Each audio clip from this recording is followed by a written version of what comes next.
Olá, amigos! Estamos começando mais um Momento Empresarial que hoje vai falar sobre o crescimento das mulheres empreendedoras no Brasil. E para falar sobre o assunto, nós convidamos a Maíra de Ávila, que é sócia proprietária da Lumiar. Seja bem-vinda, Maíra. Muito obrigada, Milton. Vai ser um prazer a gente conversar sobre isso hoje.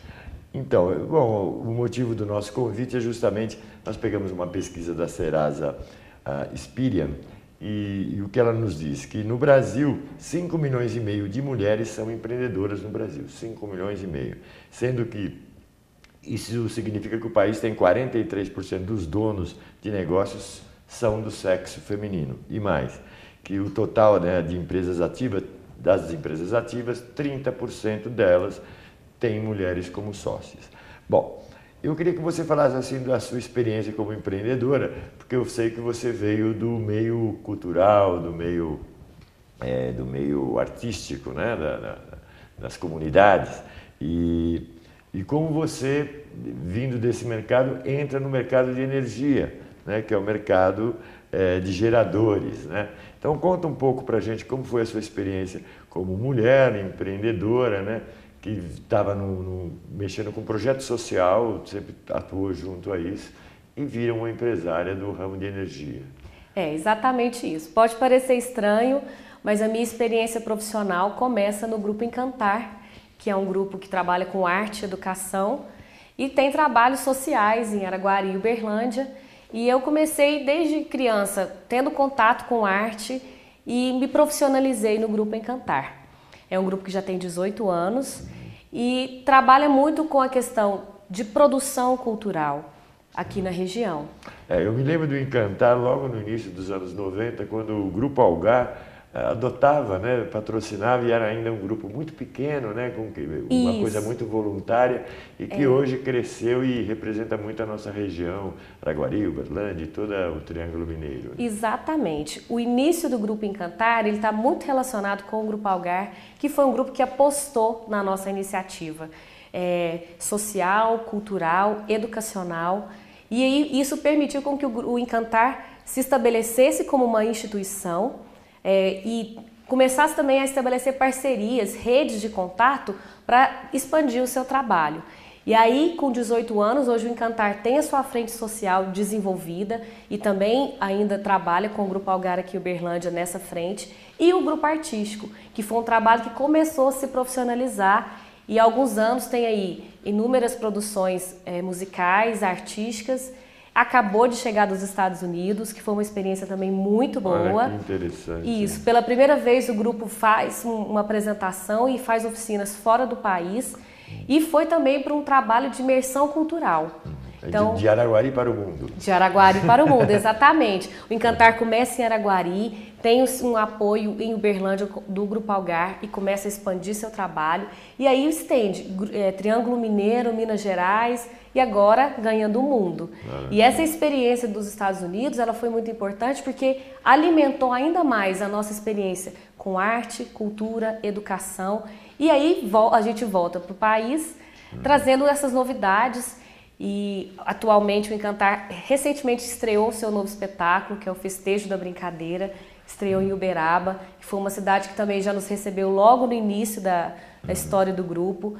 Então o Encantar também é um case de empreendedorismo, de experiência, de um grupo que começa com crianças lideradas por um adulto e que essas próprias crianças vão também achando o seu lugar na carreira e em muitos casos mulheres também, que vão achando o seu espaço de trabalho e mais, conquistando isso no mercado. Eu me lembro de ter trazido já o responsável lá pelo Marco Encantar, Aurélio, isso. o Marco Aurélio, e ele contou também que ele também era da iniciativa privada, ele trabalhava na empresa como executivo e aí teve essa iniciativa, essa ideia de tentar aproveitar o potencial das crianças, né? Exatamente, aí é a essência do Encantar. Uma pessoa que trabalhava na iniciativa privada e identificou que o seu projeto de vida era outro e começou a batalhar para que isso acontecesse. Realmente, no começo não é fácil.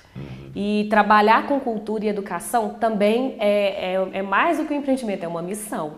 Se você for analisar do tempo que o Grupo Encantar existe, quer dizer, ele foi quebrando barreiras, paradigmas, Exato. porque é muito difícil. Os empresários aqui em Uberlândia, eu acompanhei, demoraram muito para acordar para o investimento em cultura, para o investimento, inclusive, que é subsidiado, né? Isso. Então, a gente percebe na história que em alguns momentos surgem as leis de incentivo que vão ajudar a trazer mais essa noção de que a cultura é importante para a formação do povo. E aí as empresas começam a trabalhar com dedução fiscal para poder fomentar o trabalho cultural. Foi aí que o Encantar começou também a ter mais ações e chegar mais na comunidade. Porque esse tipo de trabalho onde você se envolve a comunidade é muito da questão da consciência, que o trabalho não pode ser só da prefeitura, do governo do estado e nem do governo. Quer dizer, as empresas, os munícipes, as pessoas que vivem a cidade também precisam contribuir, precisam colaborar, seja com a iniciativa do Encantar. Por exemplo, eu vi em São Paulo essa semana que as comunidades das praças, as pessoas não estão esperando o governo ir lá arrumar a praça, as próprias pessoas estão arrumando a praça. Exatamente. E depois as fortalecem, inclusive, para depois exigir mais do poder público reivindicações. Por quê? Porque não está esperando, está fazendo. Né? Está fazendo. Isso é exercer a cidadania. Então o poder público associado à empresa, à iniciativa privada e à sociedade. Aí nós temos uma tríade que faz as coisas começarem a funcionar melhor do que elas já funcionam. Então o Encantar ele é um exemplo disso. Da gente conseguir reunir, mobilizar a comunidade para fazer o que é bem para a comunidade. O que é mais difícil o papel da mulher? Na iniciativa cultural ou na iniciativa privada mesmo? O que você sentiu como mulher? Então, no caso da cultural, tem muitas barreiras para serem vencidas, além do fato de ser mulher. Então, mas por outro lado, quando se trata de cultura, existem facilidades que permitem que a mulher possa atuar mais. Então, dependendo da frente da iniciativa privada, é mais difícil para a mulher. Porque o machismo ainda é muito grande. Ainda é. A gente ainda vive, por mais que muita coisa já tenha mudado e melhorado, a gente ainda vive numa sociedade machista. E mesmo que as mulheres tenham conquistado mais cargos de chefia, de empreendedoras, ainda existe diferença de salário e de visão, de capacidade da mulher. Eu vejo, por exemplo, as presidentes de empresas. São poucas mulheres que são presidentes no Brasil. Isso. Diretoras, né? Está crescendo, mas ainda é incipiente se comparado aos homens. Exatamente. E a outra coisa é a defasagem salarial, que tem diminuído, mas ainda é um grande agravante. Né? Então assim, não é a gente fazer um discurso feminista, é a gente entender que no momento histórico que a gente vive, já tem um avanço e a gente precisa avançar mais. E isso é uma questão cultural. Então a gente precisa trabalhar para que isso seja melhorado. E também as mulheres também. A gente vê, por exemplo, na carreira pública, né? Vereadores, deputados, governo. São poucas as mulheres, todos os partidos, todo ano, têm problema com a sua cota feminina. Né? Exatamente. Então, assim, e também o papel da mulher, de se esforçar também e correr atrás para que as coisas virem a seu favor. Tá legal. Bom, Maíra, você falava então para mim no bloco passado do papel da mulher que tem uma atuação social, se envolve em projetos sociais e depois migra para a iniciativa privada e vai trabalhar com energia, né? Então eu gostaria que você contasse para a gente, porque a gente teve também na pesquisa do Serasa, a gente percebeu que das empresas, né, hoje contabilizadas também como tipo micro e microempreendedora individual, né, o que eles chamam de MEI, né? Hoje 98% dessas empresas contabilizadas, 1,3 milhões são de mulheres brasileiras que são sócias. Quer dizer, é um volume muito grande das mulheres que empreendem, né? Isso. Tem crescido e isso é um bom sinal. Significa empoderamento e que a gente tenha apostado numa nova forma de ver a empresa no país. Então, eu que comecei trabalhando com uma parte cultural, observava, eu e os sócios da Lumiar, observávamos que em muitos momentos a gente precisava ainda ter uma qualificação na prestação de serviço ligada à produção cultural. Então, a experiência do Encantar nos ajudou a ter uma ideia de criar um novo negócio que, por mais que não esteja relacionado à ação cultural, ela também compõe esse rol de empresas que colaboram para a execução de uma ação, um evento. Então a Lumiar surgiu dessa ideia. E, a princípio, muito estranho, né? O que as mulheres estão fazendo. Alguém era engenheiro, entendia engenheiro elétrico e tal, entendiam de geradores? Não. A iniciativa veio mesmo de olhar a necessidade. A gente trabalha com produção cultural e precisava interferir ainda mais no oferecimento da demanda de energia para a região. Que tem, não é que não tenha, mas a gente precisava de ter mais oportunidades aqui. Então é muito daquela ideia de empreendedor mesmo, de você olhar a oportunidade e identificar que ali você pode fazer a diferença. E por que mulheres envolvidas nisso, né? Se é um ramo tão masculino, falar de geração de energia parece que não tem nada a ver com mulher. Mas é aí que mora, que é o pulo do gato. Porque como que você trabalha uma questão que é predominantemente masculina com toque feminino, que aí também se relaciona com a questão cultural e artística, que tem a ver com a criatividade, com o atendimento diferenciado para os clientes da empresa, e como que você pode cada vez mais inovar no seu negócio. E isso é bem característico da mulher. É onde o Encantar inspirou a Lumiar para que ela tenha um diferencial. E como vocês adquiriram a expertise?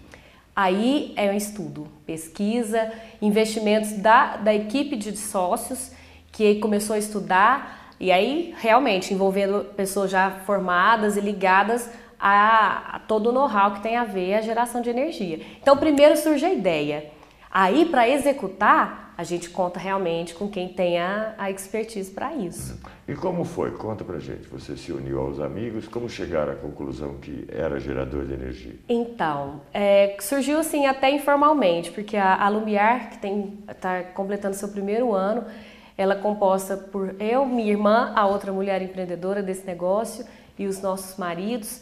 Então, em conversas, pensando mesmo em tentar solucionar alguns problemas que a gente via enquanto produção cultural, a gente identificou que seria uma oportunidade. E aí assim, se a empresa funciona um ano, já tem mais de ano que a gente está pesquisando isso, para ver realmente a necessidade, a oportunidade, os riscos de se criar um negócio como esse e que diferenciais a gente poderia trazer. Então, a gente pesquisou anteriormente, começou a encontrar profissionais no mercado que poderiam trabalhar com a gente e apostar, né? Acho que o empreendedor também tem um pouco disso, corre riscos calculados para poder fazer diferença. E como foi assim? Vocês montaram uma indústria?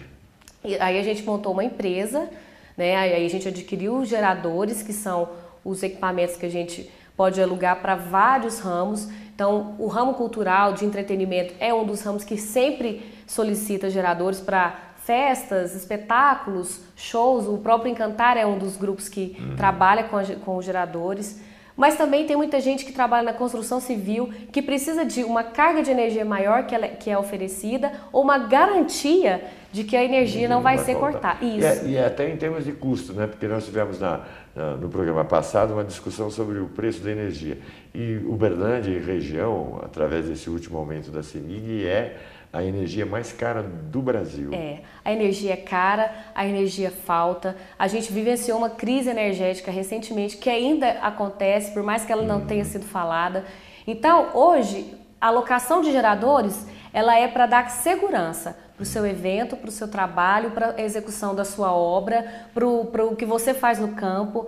Então, é uma alternativa para que você consiga executar o que está planejado sem ter desconforto com energia. Porque a gente vê as empresas aqui mesmo instaladas em Uberlândia, tipo as empresas do Grupo Algar e tal, trabalham sempre com duas fontes alimentadoras de energia. Exatamente. Né? Caso uma caia, eles têm uma outra rede preparada e assim também funciona a estrutura de telecomunicações também, se uma rede cai, a outra tem, porque essas empresas não podem parar. Não né? podem. Então, assim, existe uma demanda pontual, que é, por exemplo, um espetáculo, um show, e existe também essa demanda que ela é mais contínua, que você precisa de garantia de que a energia não vai cair.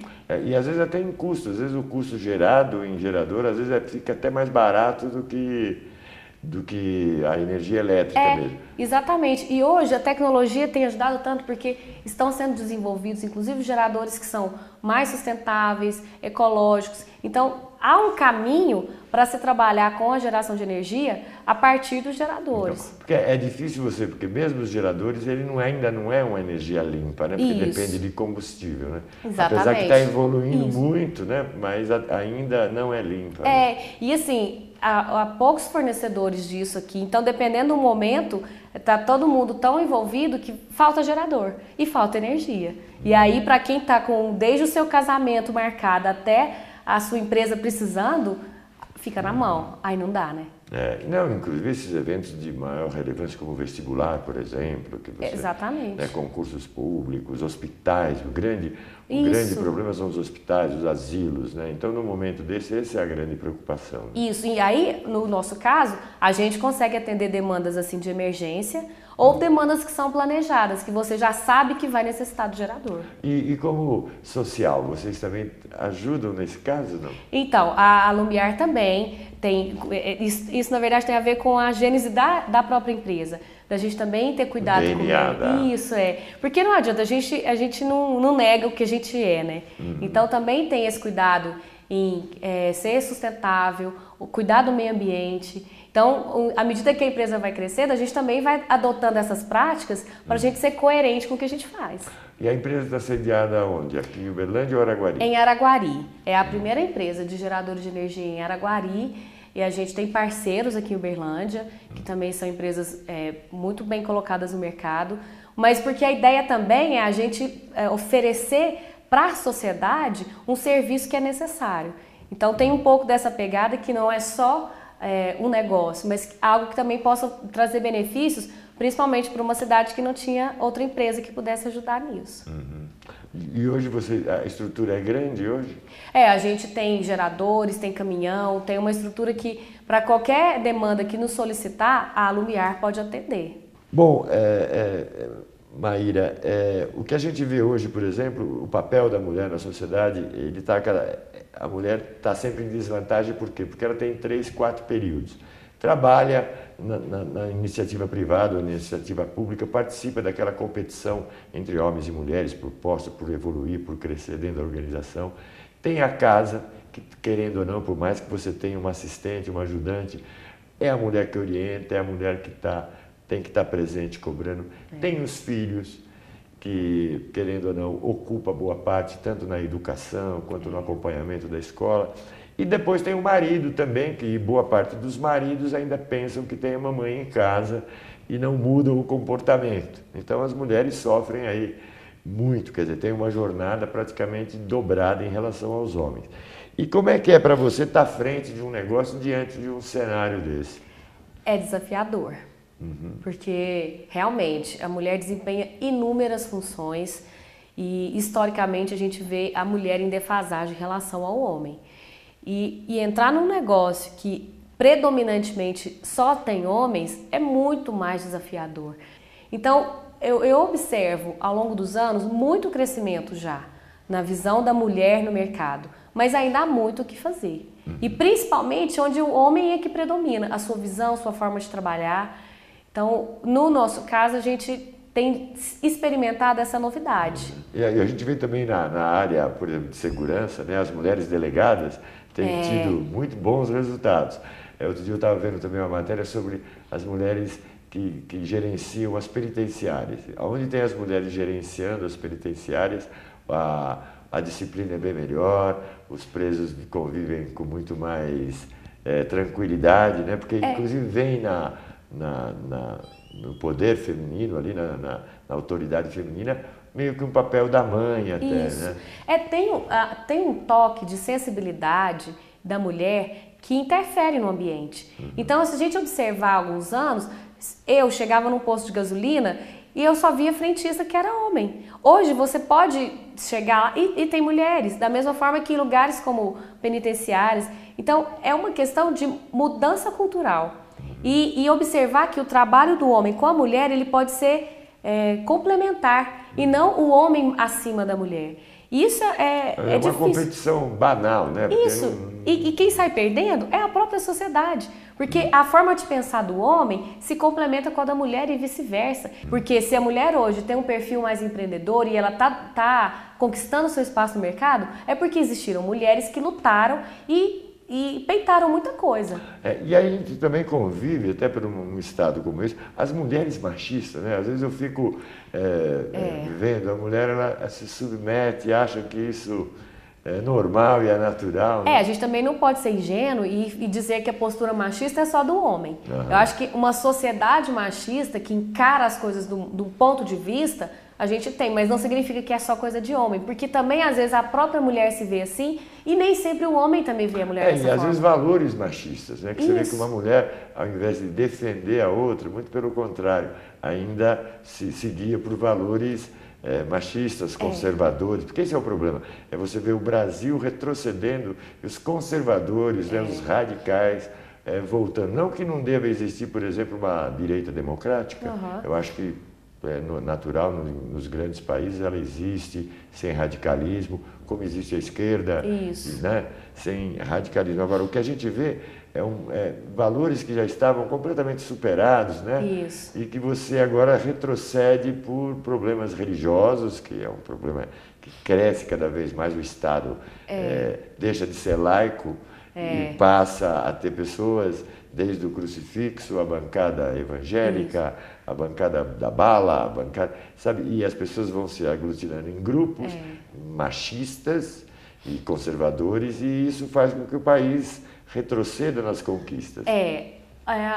O movimento da história tem disso, né? O ciclo, que às vezes avança, às vezes precisa retroceder. O importante é a gente não perder grandes conquistas, porque com isso, quem perde é a sociedade. Então, a mulher estar no lugar que está é uma grande conquista e isso a gente não pode perder. A gente tem que avançar. Da mesma forma que inúmeras outras lutas com relação à criança e adolescência. Então, e a política é importante para isso, porque é ela que sistematiza a escolha que o povo fez. E os representantes que estão lá, eles estão lá por nossa causa. E estão lá nos representando. Ah, sim. O nosso Congresso parece muito com a gente. A nossa Câmara de Vereadores, por mais que a gente critique, as pessoas criticam, mas as pessoas se esquecem que nós votamos naqueles cidadãos. E aqueles cidadãos nos representam. Eu vi ontem, por exemplo, um jornalista e um vereador se agredindo, ou coisa desse tipo. Quer dizer, pessoas de postura ilibada aqui na nossa sociedade se prestam a esse tipo de coisa que nos impacta cada vez mais da responsabilidade de colocar esses homens lá para nos representar. Ou seja, para a gente poder fazer uma história diferente, a gente tem que criar fatos. E fatos diferentes, que também vão avançar junto com a nossa sociedade. Por isso que é importante a gente ter, no nosso caso, né, a inspiração de criar um novo negócio e de apostar na mulher ali também à frente disso, para que a gente também possa ser exemplo para novas mulheres empreenderem, para novos negócios começarem e a gente pensar que o benefício é comum, é para a sociedade. E a gente poder também oferecer isso como uma experiência. Senão, a gente realmente não tem grandes chances de crescer. A gente vai ficar estagnado. É isso aí, queria te agradecer muito, viu, Maíra, por você ter vindo até o Momento Empresarial, contar essa sua história de vida que é muito motivadora. Queria deixar as câmeras à sua disposição para você fazer suas considerações rapidamente, finais, sobre o programa. Muito obrigada. Então, quem quiser conhecer um pouco mais sobre a Lumiar, nosso site é alumiargeradores.com.br. Estamos também nas redes sociais. E quem também quiser saber um pouco mais sobre o Encantar e essas duas histórias de empreendedorismo, estamos também nas redes sociais e o nosso site é encantar.org. Muito obrigada pela oportunidade e que a gente possa se encontrar de novo. Se Deus quiser. E aqui no Momento Empresarial, você vai ganhar a canetinha, que é um oferecimento aí do nosso patrocinador, a Promomarcas, e entrega aí para os convidados aqui do Momento Empresarial uma caneta aí de recordação aqui pela sua vinda no programa. Uma forma de agradecimento. Viu? Muito obrigada. Queria te agradecer bastante e dizer que o programa está sempre à disposição, inclusive trazemos o grupo Encantar, eu acho que deve vir mais vezes, um grupo que nasceu aqui e hoje está se projetando no país inteiro e que agora também está gerando novos profissionais, novos empreendedores e empreendedoras, né? Então, muito obrigado mais uma vez. Obrigada. Queria agradecer também a você, público telespectador, que nos prestigia semanalmente com sua audiência. Agradecer aos patrocinadores, em especial a Aramis, que prestigia o programa. E sempre lembrando que, caso vocês queiram entrar em contato conosco, através do telefone 3212-8010 ou pelo e-mail produção@canaldagente.com.br. É isso aí, obrigado e até a próxima semana.